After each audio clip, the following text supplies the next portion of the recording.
Certaines guerres ne font pas de bruit, elles se jouent dans le creux des mots qu'on ne dit pas, dans les regards qui se détournent, dans ces moments passés à éplucher ses propres pensées pour trouver la faille, perdu dans les couloirs d'un labyrinthe où chaque mur porte le reflet de vos doutes, ces batailles silencieuses qui creusent des vallées sous vos yeux, ces combats où vos armes, l'amour, la patience, la compréhension se retournent contre vous. Personne ne voit les meurtrissures laissées par ces mots qui n'ont jamais été prononcés, par ces cris étouffés sous le poids de la manipulation. Il y a des prisons sans barreaux où l'on croit encore respirer librement, et puis un jour, le miroir se fond, et dans cet éclat de vérité, tout s'effondre. Vous savez ce moment où l'on comprend que l'amour parfois porte le masque de la destruction. Vous devenez à la fois le prisonnier et le geôlier, tournant en rond dans cette prison dorée où les barreaux sont faits de promesses non tenues et de regards qui vous traversent sans vous voir. Le plus cruel, c'est que personne n'entend le vacarme assourdissant de ce silence qui vous dévore petit à petit. Mais aujourd'hui, nous allons donner un écho à ce silence. Je suis Fatem Zahra Alami, thérapeute relationnelle, et nous allons parler de ces années perdues dans les limbes d'une relation toxique. Ces étapes sournoises où l'on croit encore pouvoir réparer l'irréparable, jusqu'à ce que la vérité éclate au grand jour, on ne gagne pas contre l'ombre, on s'en extrait. Parce qu'il n'y a pas de victoire à remporter, seulement une liberté à reconquérir. Aujourd'hui, nous allons traverser ensemble les ombres, ces étapes que toute victime d'un manipulateur narcissique arpente, souvent à l'aveugle, avant de s'éveiller enfin et croire fortement que fuir, c'est survivre. Mais avant cela, faisons un petit rappel de ce que le manipulateur narcissique vous a fait vivre. Tout avait commencé par une lumière, celle qui éblouit, cette lumière que vous connaissez si bien, ces moments tendres et attentionnés avant de découvrir que c'était une lumière de phare destinée à vous attirer vers les récifs. Puis sont venus ces mots qui déforment le réel. Il avait semé en vous une brume si épaisse de doute que vous aviez fini par vous y perdre. Vous vous excusiez pour des torts que vous n'aviez pas commis. Vous pleuriez, mais vous ne saviez plus pourquoi. Vos limites s'effritaient. Vous vous pliez à ses désirs. Vous avez justifié l'injustifiable. Vous avez essayé encore et encore. Si je m'explique mieux, il ou elle comprendra. Mais le manipulateur ne discute pas. Il nie, il contre-attaque, il joue la victime. Chaque tentative de dialogue devenait un champ de bataille où vous perdiez toujours, parce que son jeu n'a jamais eu de règles.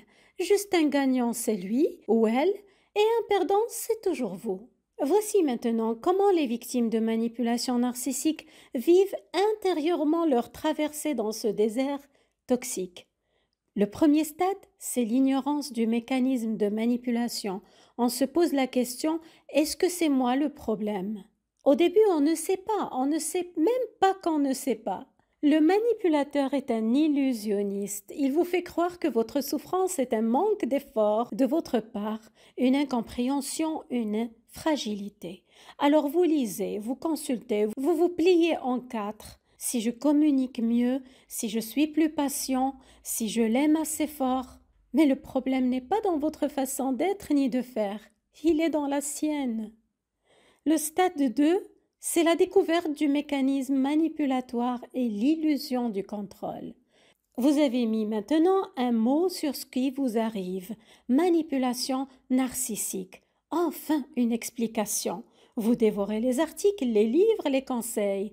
Vous vous dites « je peux gérer, je vais trouver la technique ». Vous apprenez le Grey Rock, les limites, les réponses neutres, vous croyez avoir trouvé la clé. Cette fois, je vais m'adapter, je vais anticiper, je vais désamorcer. Sauf que vous jouez à un jeu où les règles changent à chaque tour. Et vous êtes le seul joueur. Le stade 3, vous vivez le deuil de l'illusion. Un matin, vous vous réveillez épuisé d'avoir trop espéré. Vous regardez cette relation et enfin vous la voyez. Un désert. Vous y avez tout versé et rien n'y a poussé. Certains terrains sont trop toxiques pour y planter quoi que ce soit. La douleur est vive. Mais elle est vraie. Et cette vérité, c'est votre première liberté. Parce que vous venez de comprendre qu'aucune technique ne marchera. Aucune stratégie ne forcera un manipulateur à vous voir comme un être humain ni à vous aimer.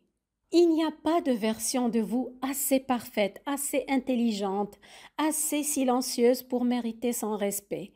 La seule issue, c'est de partir. Et cette pensée vous terrifie autant qu'elle vous libère. C'est l'effondrement, une évidence qui paralyse.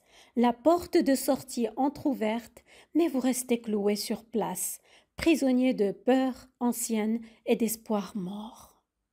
Et enfin, vient le stade 4, celui de la libération.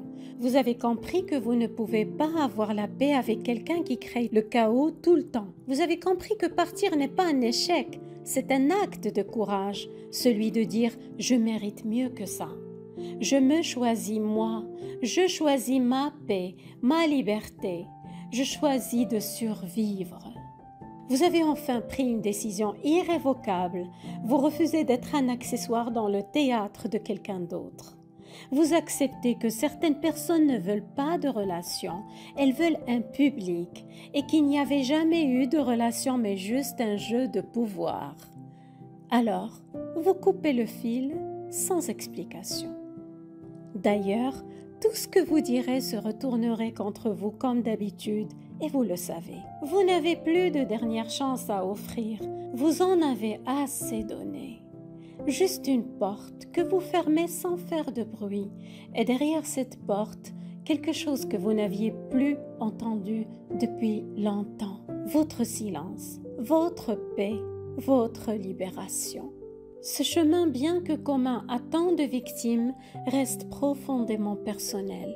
Certains mettront des mois à traverser ces étapes, d'autres des années. Certains resteront coincés dans le doute du premier stade, d'autres s'épuiseront dans les stratégies vaines du second. Et d'autres encore resteront coincés dans ce moment crucial du stade 3 où la vérité les transperce, savoir qu'il faut partir, mais sentir le courage défaillir, comme si chaque cellule de leur corps résistait à cette évidence salvatrice. Peu importe le temps qu'il vous faut pour franchir ce seuil, peu importe les rechutes ou les hésitations, chaque pas, même tremblant, vous rapproche de la lumière, de votre lumière. Votre libération n'a pas à ressembler à celle des autres. Elle attend simplement que vous soyez prêt à saisir cette vérité. On ne négocie pas avec des mirages, on les quitte. À votre rythme, dans votre propre temps, parce qu'au bout du labyrinthe, il n'y a pas de médaille pour celui ou celle qui a le plus souffert, seulement l'air vif de la liberté qui n'obéit à aucun chronomètre. Et cet air de liberté, il vous attend déjà. Si cet écho vous a parlé, souvenez-vous, ce n'est pas votre amour qui était trop faible, c'est le sien qui était toxique. Et aucun poison ne mérite d'être bu, même s'il a le goût du miel. La seule issue est celle qui vous ramène à vous. Alors, prenez soin de vous.